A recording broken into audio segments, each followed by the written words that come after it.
பெண்களுக்கு இந்த ஒரு 40 வயசு தாண்டிடுச்சு அப்படின்னாலே நமக்கு hormone imbalance, mood swing, so உடல் பருமன் அதிகமாயிட்டே போகிறது, இது எல்லாமே ஒரு காமனான விஷயம். இந்த ப்ரீ மெனோபாசல் சிண்ட்ரோம் அப்படின்னா என்ன அப்படின்றத தெரிஞ்சுக்கலாம். இது வந்து பார்த்தீங்க அப்படின்னாக்கா, நமக்கு மெனோபாஸ் ஆக போகுது அப்படின்னாலே நம்ம பாடியில் இந்த மாதிரி மாற்றங்கள்லாம் ஏற்படும். ஸோ இதனால தான் இப்படி ஒரு சேஞ்ச். இப்போது ஆண்களுக்கு சில நேரத்தில் தெரியவே தெரியாது. வீட்டில் எப்போ பார்த்தாலும் சண்டை போட்டுகிட்டே இருக்காங்க. பெண்கள் இப்படி கத்திக்கிட்டே இருக்காங்க.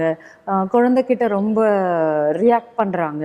வீட்டில் எல்லாத்துக்குமே வந்து சண்டையாகவே இருக்குது அப்படின்ற ஒரு விஷயம் தான் நம்ம சொல்கிறோமே தவிர, ஆனால் பெண்கள் உடல் ரீதியாகவும் மன ரீதியாகவும் இப்படி ஒரு விஷயத்தை ஃபேஸ் பண்ணுறாங்க அப்படின்றது நிறைய பேருக்கு தெரியதில்லை. அதனால தான் வீட்டில் பிரச்சனையும் இருக்குது. நமக்கு ஹார்மோன் இம்பேலன்ஸ் ஆகும்போது இந்த மாதிரி மூட் ஸ்விங்ஸ் வர்றது ரொம்ப காமன். இந்த ஒரு இரிட்டேட்டடான ஒரு மைண்ட் இருக்கிறது ரொம்ப காமனான ஒரு விஷயம்.